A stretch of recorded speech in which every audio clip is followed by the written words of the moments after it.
habit in my life of finding myself in fields that are very white, male dominated. And that means I spend a lot of my time catering to that, because it's, you play the game Yeah. to get into it, to get into the field. So it's, I mean, dang, it's a whole new world for us, at least that's my experience with it. It's white male villains. It's just very, very white male, and that's not bad. It's not bad to be a white male. It's just, can some of the rest of us be here? Can, we have a voice, we have things to say, we have things that scare us. We'd Yep. like to see ourselves survive more than, the first 20 minutes of the film. That'd be swell. That kind of thing. Be great. But also representation of how the world is scary in a different way than what it is to white people. White people tend to have to seek out things that scare them, whereas we already just live in a heightened sense of we need to be vigilant and afraid. And we're seeing representation in that now a little bit. Jordan Peele, them, which I have not taken the dive into. I saw the trailer and I was like, this makes me feel some type of way that I'm not ready to feel. And same. Because when I watched Get Out, I was like, okay, that was a lot for me. Hit closer, and it should, and I'm glad to see it. But at the same time, like, am I ready? I've been wanting this, but am I ready? Oh God, yes. Watch things that are absolutely terrifying to me, because it's not demons and it's human nature. Right. Yeah. So much of what you said about not watching them yet is, I mean, it resonates with me 100%. It's like, dang, these stories need to be told. It is, wow. I'm not sure that's what I want to escape into. That's not the escape I want after watching the Chauvin trial. You know what I mean? It's like, it's here's the real world. I go to the fantasy world to get away from that. Like, yeah, it's. Well, that's the dichotomy. It wouldn't be an escape for us. Right. It is showing us that we're getting represented, but because of what is considered horror for us, like, I don't think people think like that. It's not an escape then, and that makes horror work for us then. Like, I can do the suspension of disbelief when I'm watching, like, The Conjuring and that stuff, because, like, that's the least of my worries, quite frankly. Well, what I like to call, like, white nonsense. You're gonna go into what you know is like a haunted house and fuck around. Okay, well, that's your choice, I guess. But, like, right, just living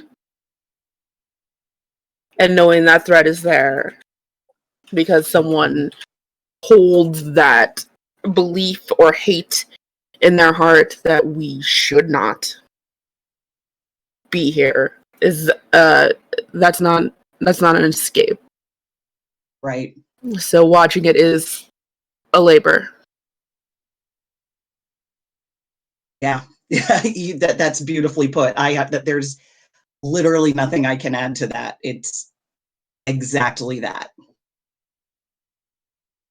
And then here locally I'm in Washington State, And we had a situation in Forks, Washington, where a mixed race family was actually terrorized in the woods. I mean, and and everyone who shared the story, just how I had, how it came across, my social media, everyone saying this is a literal horror movie and it's happening, and I'm just like, yeah, yeah. There's, a terrorized family in the woods, like it's just that real for us. That really happened. Like it blew my mind, honestly, that it was. I mean, the article was a damn horror script. Like what? And then and it yeah. I, I I find myself having a hard time even sitting with how I feel with that, because I'm like, here I am, I'm writing the fiction, I'm writing dark fiction, I'm writing crap like this happening to people. And then it's happening for real to people who look like me. And it's tough sometimes. Yeah, absolutely. Um, I think as I got older, like I've always been very into horror. I think horror is the genre that you can be so creative with and divert from tropes, but like they hold on to it real tight. But like especially horror games, you can see people getting a lot more free and creative with it, but it's always from like the white gaze or the experience. And these last few years I've been getting kind of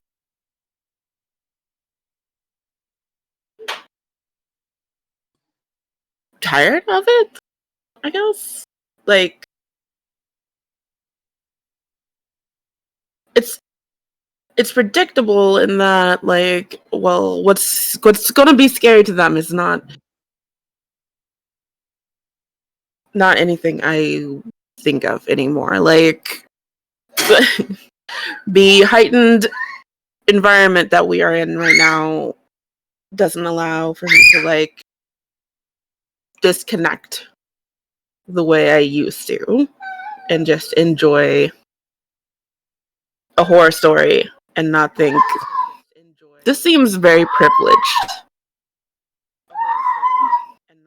And I get stuck in that now. And I've not played a lot of horror games for that reason. I guess. Yeah, it does change. I'm so I I love video game storyline. I mean, I love any medium where, you get to tell a story. But yeah, it changes just so much in our current environment when things, and it's weird. I don't, and again, I'm not, promise y'all I'm a better writer than I am a speaker. It's not, I mean, I guess it goes back to it not being that escape. It's like when you wake up every day to a new actual horror, like it's, man, yeah, I am not describing very well what I wanted to say at all. Please forgive me. No, it's not an easy topic. It was not going to be. Yeah, I knew it it's, wasn't. yeah, thank you, because it is hard. I think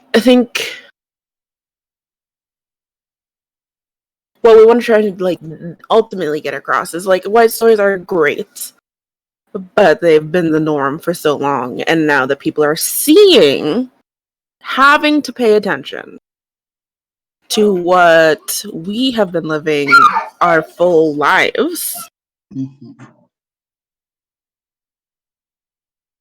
they have to understand that when we ask for representation,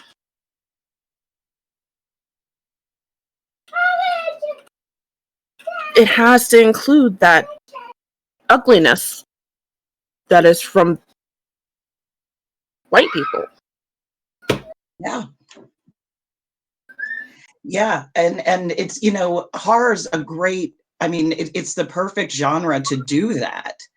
Um, we have such a great opportunity to say, no, that this is the horror of our lives. These are the things that happened, that happened to us. This is real, Then you put that supernatural, kind of Jordan Peele Twilight Zone, spin on it, and it's horror presented, but making a point, highlighting the experiences, and then at the same time, it's weird because in a lot of ways, in the horror genre, that a lot of your audience is going to be white. That. So it's a great opportunity to kind of hear, these are the things we're trying to say.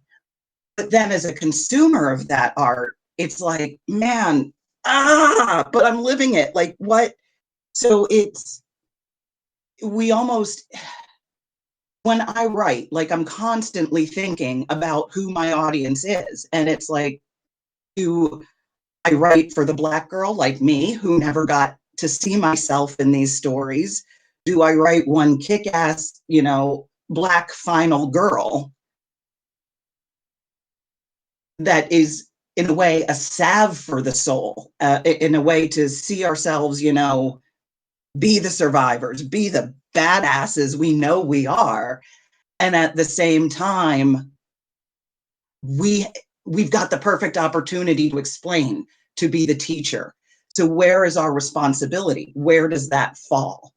Um, who do I need to do the service to? And is that even the right way to think about it? That then I kind of feel like, ooh, well, who's got a God complex today? Um, and I don't even know where the responsibility lies. It's difficult. Yeah, I've been following a lot of African American authors or Black women on TikTok, and I saw one address that she knew she was writing for a Black audience, and that maybe she was not going to get the recognition and money that pandering to a white audience would get. And I'm like, yeah, that's absolutely something you have to think about. And it's unfortunate that though you may write these stories and hope that other people will want to maybe experience them, they're not gonna really think about it or try to search them out. So it does affect then your bottom line, your livelihood. Yeah. Yeah, But and oh, sorry, go ahead. no, yeah. No, I've been very fortunate. I'm very fortunate in that, the monetary, the bottom line from my fiction, I mean, would I love to do well with my fiction and just do that forever? Of course I would. But I've been very fortunate in the corporate end of my career that thankfully I've been able to be successful. I like what I do, so I don't have to worry as much about that monetary bottom line. I'm just always so concerned that I'm letting somebody down. That, like, here's the opportunity to be that thing I didn't have. Where am I screwing up? Because we see so many well-intentioned people like try not to screw up and screw up really, really epically badly. We know it as consumers. We've seen it. I'm going, oh, you know, and then I find that fear cripples me then too, that like I've taken on this extra mantle of like having to be what I didn't get to see a lot of. Right, that definitely makes sense. I think I think the bigger picture is like, you're self aware, and I think sometimes people aren't self aware when they go into doing the work, especially if you are in like Hollywood. If you're not Hollywood for any extended period of time, you probably begin to like not see the world the way it was for you. It seems like, at least, because then that's where the bigger missteps happen. But I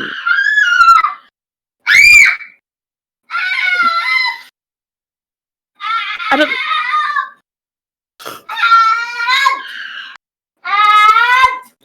Sorry, I have kids.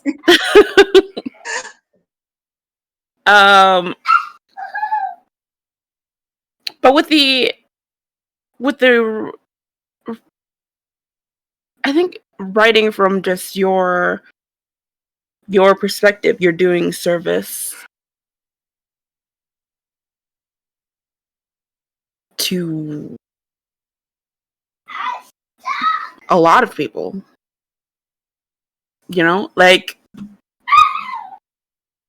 trying to encapsulate everything is just not, it's not going to be possible, and making everybody happy is not a task that anybody can take on. But we all have different life experiences. We're not a monolith by any means, and I think even if I were to write a story and you write a story, they're going to be vastly different, and people are going to experience them in a way that hopefully explains, like, well, okay, some parts of their lives clearly were impacted by these, and maybe I need to pay attention, even if it's like a That is a fantasy really great point. or something like that. We can put in the influence of what we've experienced and still, I think, be marketable. But I think people think it's just going to be heavy all the time. Right. And that's also a really great point. Where that that knowledge that it's going to be so heavy. I mean, that goes back to us, having not watched them yet. It's in a how do we get past that? Like, how do we get to the point where we're like, our stories are worth telling, our stories are worth experiencing, they're worth consuming, but like we promise it's not going to be a hellish nightmare all the time. Like there are going to be light moments. There's going to be, oh God, I don't know. Maybe I should like try my hand at comedy or something for a while and see if that makes makes. I mean, I think I don't know horror how to has combat that. I think horror has a unique opportunity where it can show the dark, but also have humor and also have moments of hope. Yeah.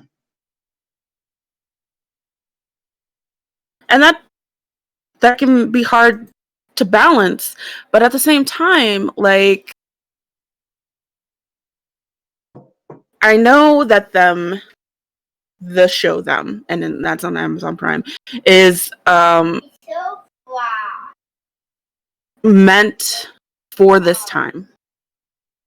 And it may not, like, we are kind of the audience, but really this show is for white people to experience and see.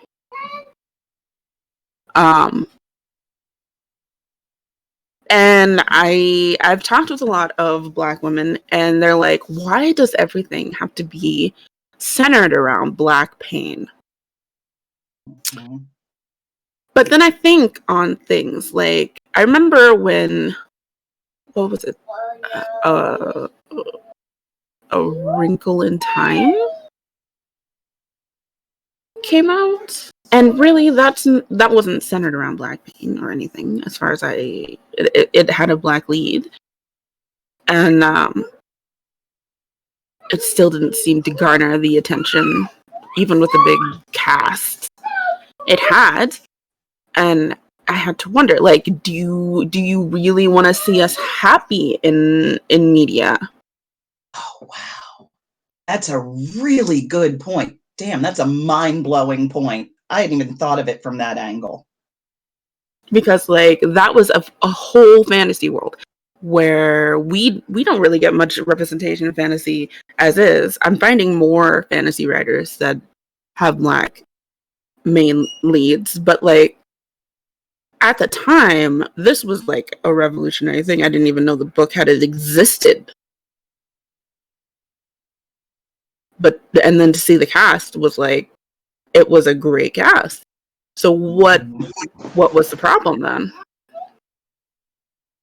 Wow. Like, Wow. Yeah, how dare we live happy lives and exist in culture as happy people? Oh my like I get God. that I think the story was like she was looking for her dad, but at the same time she was meeting friends. It wasn't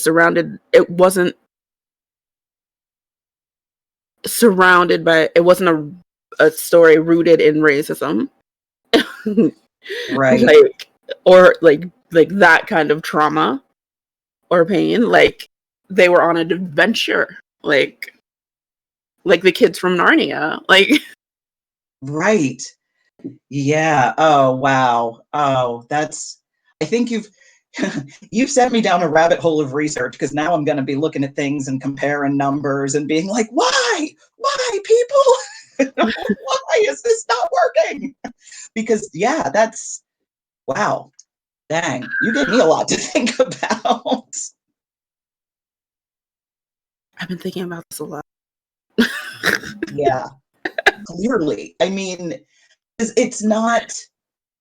I mean, dang, that didn't even occur to me. That didn't even occur to me that if it's not centered around our pain, it's not consumable. Oh, ouch. That's, I'm going to be sitting with that thought for a while. Thank you, by the way, like, and legitimately from the bottom of my heart, because I had not, I mean, that's a serious thought to ruminate on, but damn, uh, that's heavy. That's such a worthy point. I apologize, Devin. I should have let you know beforehand that Kinky goes for feelings with baseball bats. That's what she does. Oh, this is a good thing. I like you, Kinky. She doesn't pull any punches. She lets everybody know exactly what she's thinking, which is why I love her. Well, These are I worthy. like even saying it like hurts. It's like, wow. And I've had that thought in my head a lot, but like they were right. Like, why is it? Why is it? Why is our pain more consumable than like our joy? Yeah. Uh, that is so rough. And but that's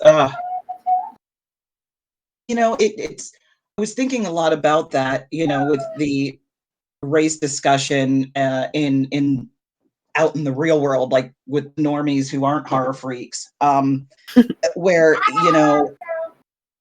we were having a discussion about at what point are the videos that we take that show, see, look, this is racism, this is happening. At what point does it stop being evidence and start being, essentially torture porn for white supremacists? And and that always gets me, and I always think twice. I always have to think about sharing videos of police brutality or whatever, because I'm like, at what point Has it gone past getting the word out? And does it just become consumable black pain? That normalizes it instead of makes a person sympathize with it. And it's terrifying as a culture, because at what point it's like we have to tell people it's happening, but some people are enjoying that it's happening. Yeah.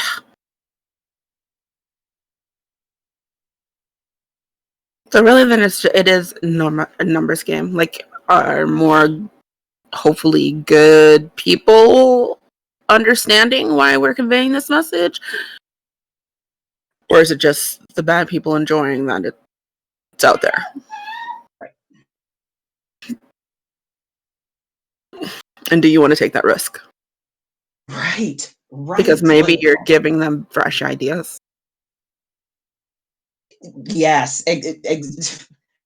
There have been times where I've been sitting writing scenes thinking, it's bad enough that this thought's in my head. Whose thought, like, do I want to give people ideas?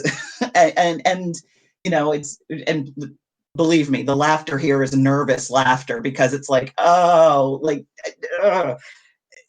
just the thought of, that responsibility to society, and is that risk worth it, and is it a numbers game, and at what point is it a numbers game? And it's, being woke sometimes sucks, because I think about it when I write, what's my responsibility? I think about it when I consume. Like, is this something I want to be consuming? Is this something I want to support? Is this joke actually funny? Is this scene in this movie, could it be just as scary without that bullshit? What? And it's, I struggle with it becoming almost something that utterly just freezes me in place, whether it's creating, consuming, it's, and it's like, okay, I'm allowed to have my own thoughts about it. It's fine. Like, I'm not being influenced by other people's opinions per se, but it's just a matter of, like, what, like, well, it all comes back to that responsibility. Do I, what do I create? Where do I spend my money? What kind of change do I actively want to see in the world? And again, why does that responsibility fall on me, or fall on us as Black women? One of the, and I'm going to get completely just way the heck off track here for a second, but I once heard a criticism of the show The Real Housewives of Atlanta because, well, they're not a great depiction of Black women. Well, I'm sorry. I watch, why is that their responsibility? Why do they have to act better than anybody else on reality TV, when we know it's 98% getting drunk and behaving badly? But now it's on us to have a responsibility to somehow be better than that. I'm sorry, I didn't hear anyone ever say the Real Housewives of Orange County were a bad representation of wealthy white women. But guess what? I wouldn't be proud of, well, whatever. I don't want to go down a reality TV pop culture rabbit hole, but I mean, that's the thing. It's the double standard. Yeah, the double standard. And is it even my responsibility? Why do I buy into that so much, that I've got to be out there being better? That's, we know that's a reality. We know that that's pressure that's put on us. Wouldn't the most badass, rebellious thing to do be just to stop thinking about it? Whether I'm being a good example, just be out there creating Right. and doing what I want. But, then we're back to willy-nilly not thinking about the world we want to live in. Where's the responsibility? Where do you draw the line? Like, what? I mean, I think for your sanity, you do have to draw a line. Yeah. Like, I want to write about regular experiences. I mean, sure, some of them are going to be rooted in the, interactions that were negative. That's just reality. But, like, most stories should have that. But there's more than just the negative to experience. And I think okay. So like I feel like in a way oh my goodness. Shonda Rhimes she's done something pretty good. She's made 2 very good shows. But and the only one scene really sticks with me, and it's when I can't remember the name of the character, but she's talking to her dad, and he's like, "You don't get to screw up like the other people do. You have to do 2 times the amount of work to get the same level of respect," or something like that. And that it's hit like a different way. Like I find that to be true, but like it's infuriating at the same time. Like we both have to express what we've gone through and then worry about how it's going to affect our community if it's taken the wrong way.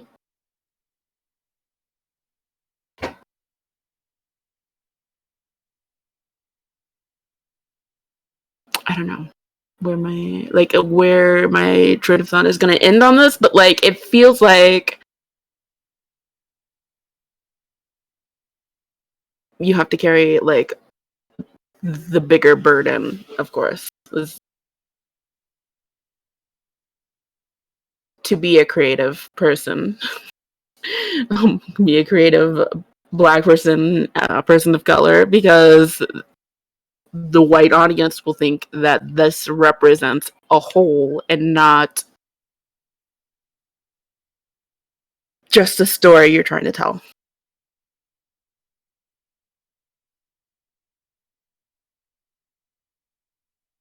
If that makes sense.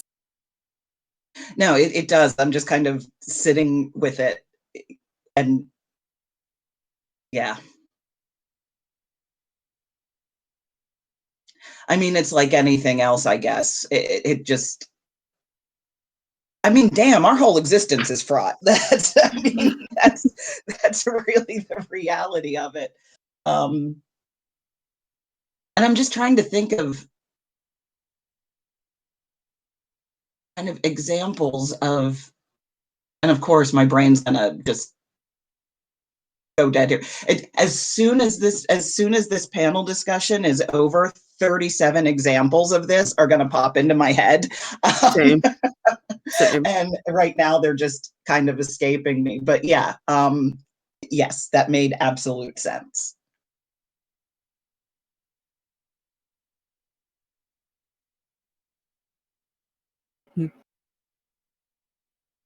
It's a lot to think of.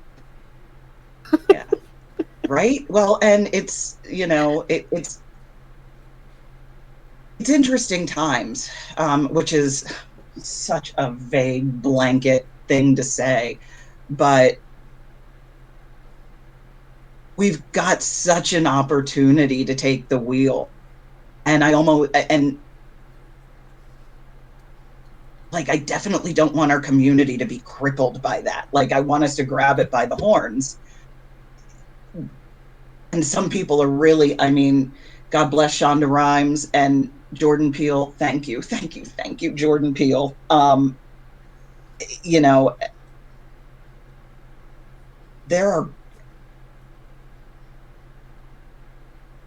We've got the opportunity to blaze the trail, but that is god darn terrifying, I guess. So it's nice to have a few people we can look up to, and it's good that like we're finally watching ourselves succeed.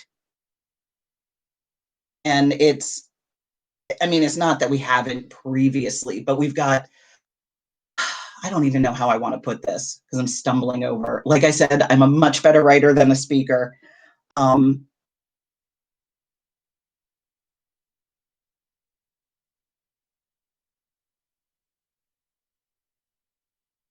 it's just really, I'm excited by the future.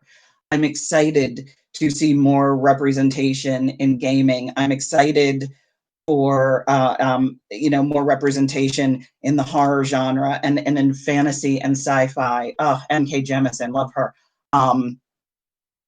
There,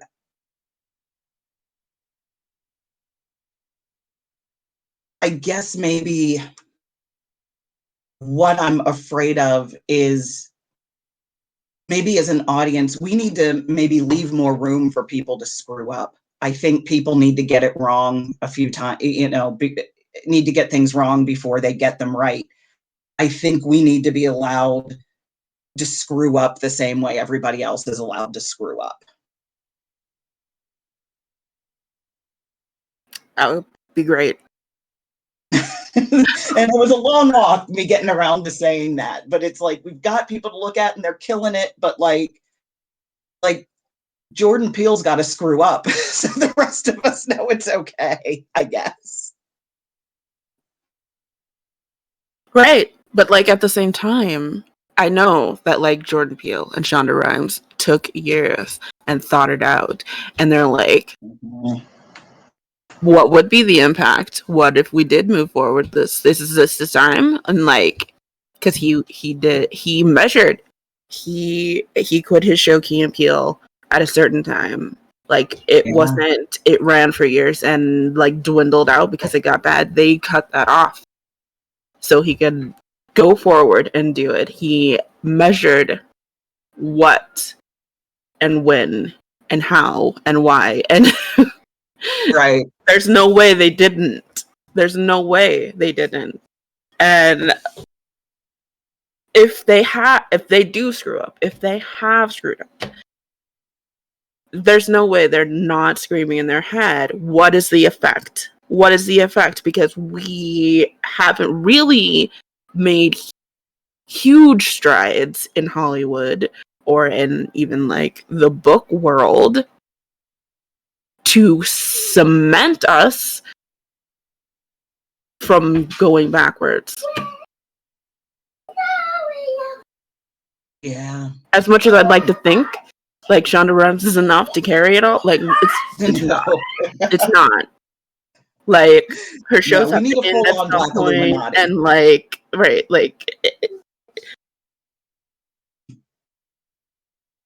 so the weight on them is huge. The weight on us is, probably not as huge, but like maybe we could get there.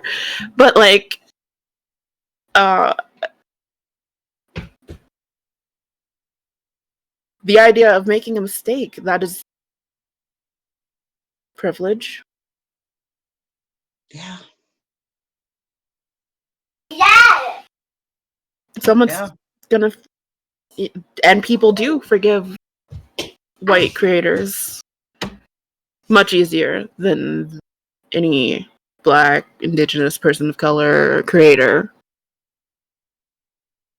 including their own community, because their own community will be affected by whatever misstep.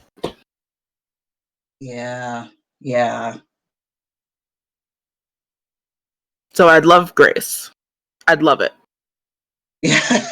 Do I think if I wrote something just heinous and terrible and it affected everybody, I'm not gonna get it.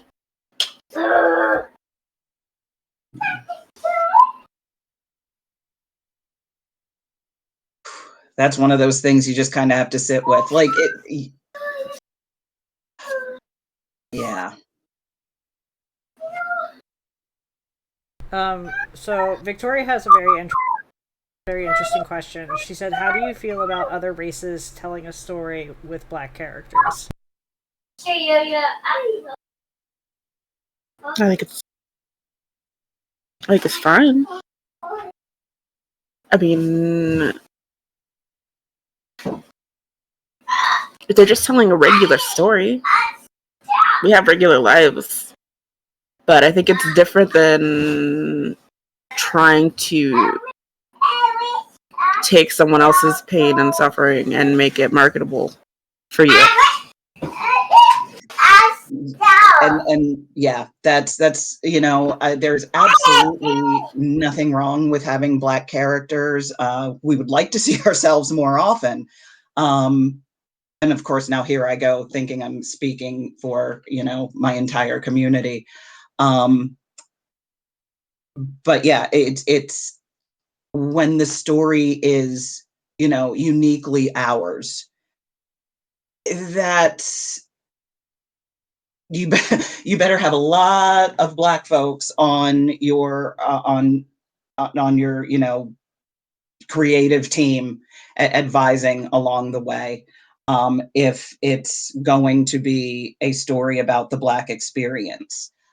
Having Black characters who, I mean, the cool thing is we're I'm going to sound so cheesy when I say it, but here it is. We're all Americans. So if we're writing about the American experience, have a Black character, have Asian American characters, have characters, all over the rainbow.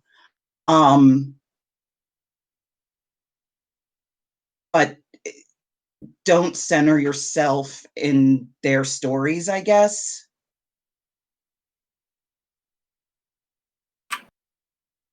Yeah. Yeah. After that. Like, you can tell a story. You can even probably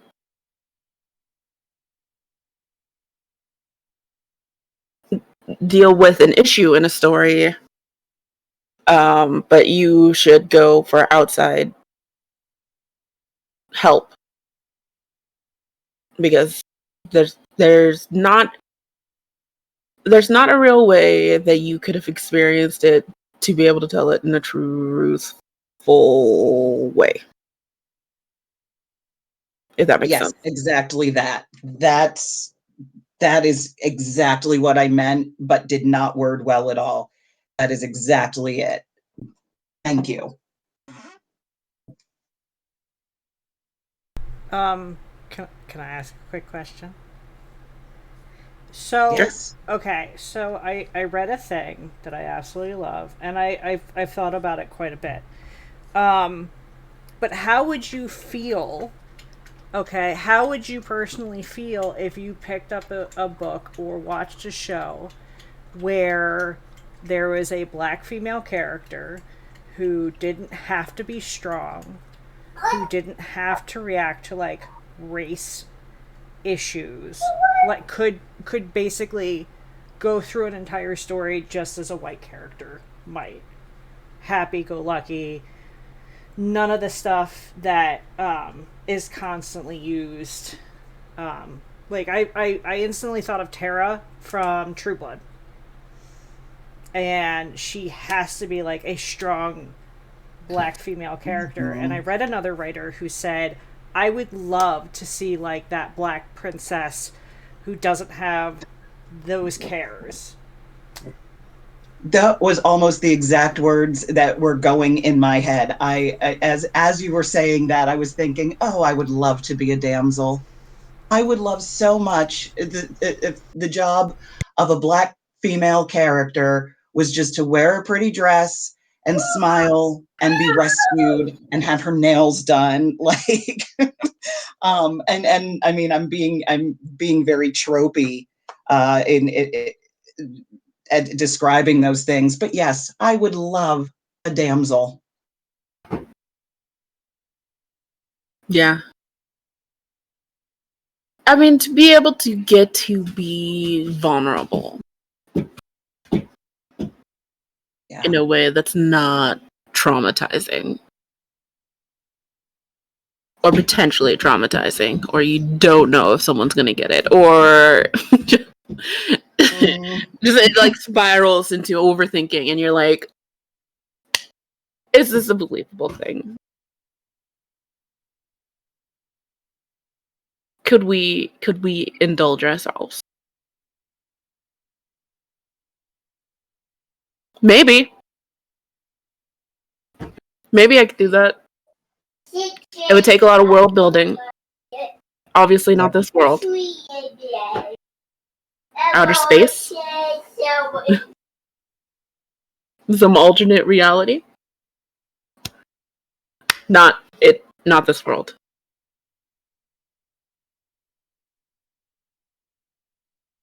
Yeah, because it will come off kind of, as I'm thinking about it, it would not come off as genuine. Just vulnerability without it being kind of tragic in this world. I don't know how believable that story becomes if you set it in modern day, right now, Earth.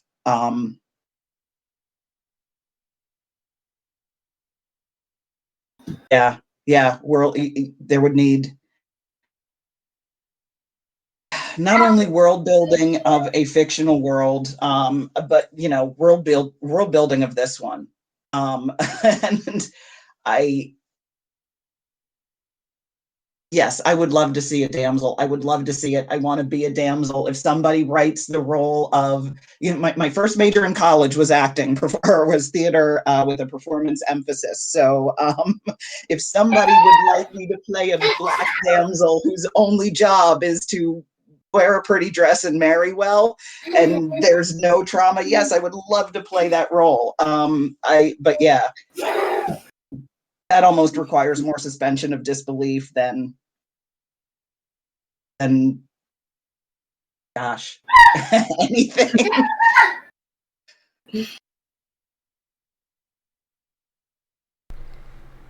Thank you for having an incredibly difficult but necessary conversation. Thank you for being open to us having it. I really, because this is another one of those things that hopefully, opening these discussions will help bring about the very world that we want to see. So thank you very much for, giving us this platform to have this discussion. Well, Kinky is like Kinky is family. She is like a sister to me, and we've had a lot of conversations about how the only way that we can really move forward is if white people accept and listen to being uncomfortable. It's going to be uncomfortable to hear, and it breaks my heart. And I can't compare it to anything that anybody's been through. But this is stuff that we need to hear because we need to listen. And when I read the woman who said, like, I'd love to see like a black damsel in distress, I was like, man, I want to write that. I want to do that. I want to write stories and turn all of the tropes on top of their heads, and that's not how it's going to be. But she also said that she was worried that to white audiences that wouldn't be believable. And that breaks my heart. But you're not wrong. No, she's not wrong. Unfortunately. Yeah. I mean, to white audiences, it may not be consumable. I think they get the chance that it may be believable because they don't experience what we routinely experience. So it may be believable. But at the same time, it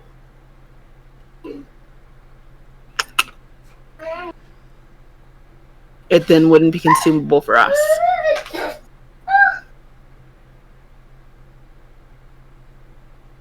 Yeah.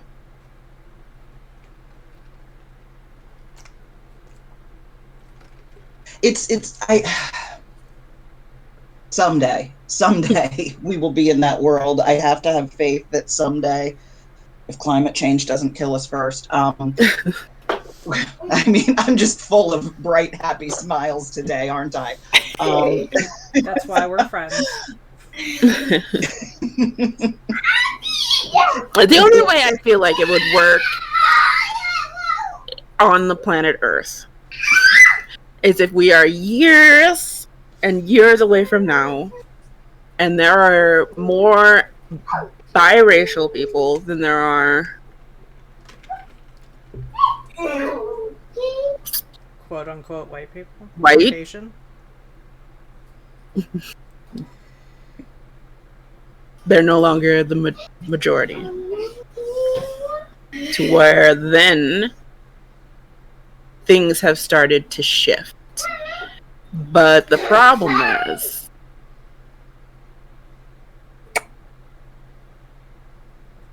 the negative thoughts that lead to all of this are so ingrained, not just in white society, but in our own. Would it change?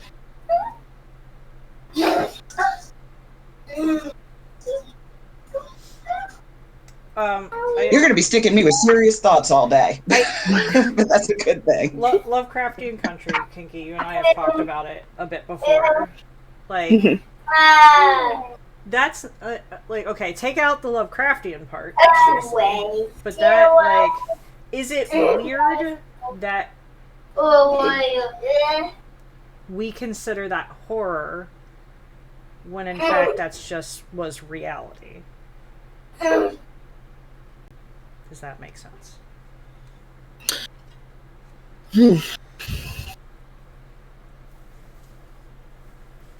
I mean, I think that goes back. Oh, no, go ahead. I'm sorry. I mean, for me, I think it's like, what's your definition of horror? Yeah. Our definitions and your definitions are going to be very different because of our experiences and what's scary for us. Yes, you make fun of my white people nonsense, and I love it.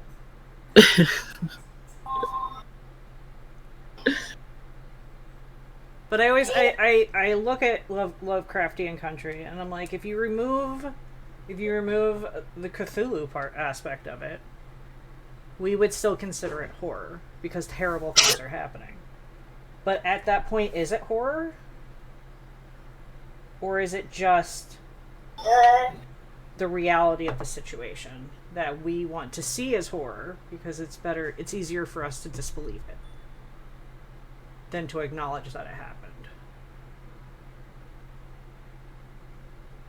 I said a lot of words that I didn't intend to come out of my mouth. They just came right out. Why can't horror be true? That's a good question.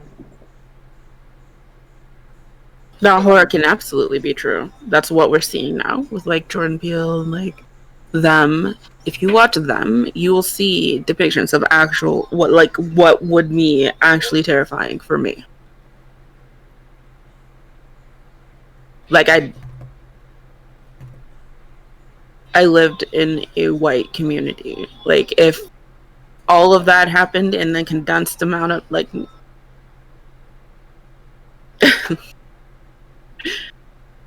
just from like previews and everything else, like that was enough for me to know that I know that that's going to make me so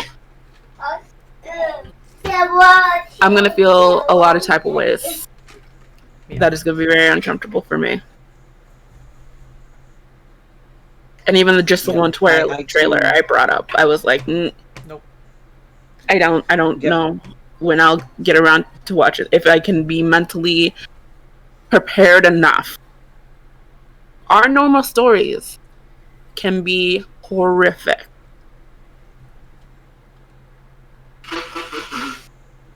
And that's our horror. Suspending my disbelief for like a demon or an alien or whatever, that's like relaxing. Yeah. Yep. I second that. I too grew up in a very white community in rural Pennsylvania, and some of my daily life was actually a nightmare. In fact, I was a very, very sensitive kid, like to the point where The Thriller video terrified me so much I couldn't even hear the song. Like, I'd go run and hide. And so I've often thought about, like, when was the turning point? When did I go from can't even listen to Thriller to this? You know, what was that point? And it was right about the point where I just realized that people were going to be terrible. It's, you know, Dean Winchester. Demons I get. People are crazy. Right. And it was just so much easier. The shift in me was like, well, you can't beat them, join them. If everybody's going to be a monster. And then suddenly, like, Freddy Krueger's my boyfriend. Like, it's kind of, and I try to identify at exactly that moment.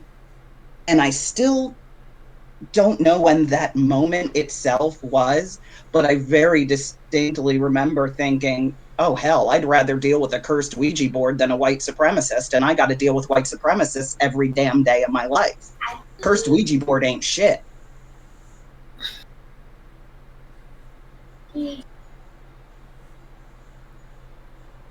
Like, at this age, I understand. I'm like, white people, they're never going to understand inherently that the world, like, white women are the closer, but not really, to understanding, like, the world can be inherently violent and bad. But I think from childhood, it just levels on, like, adds another level. What's gonna be the next terrible? Like, who's gonna, like, what family member is gonna say, because I have white family members on my party, at least, and a lot of it came from them. At that point, I'm like, okay, well, I can't be afraid of, like, vampires or demons or that, when the people that I am afraid of are actually real. Mm-hmm.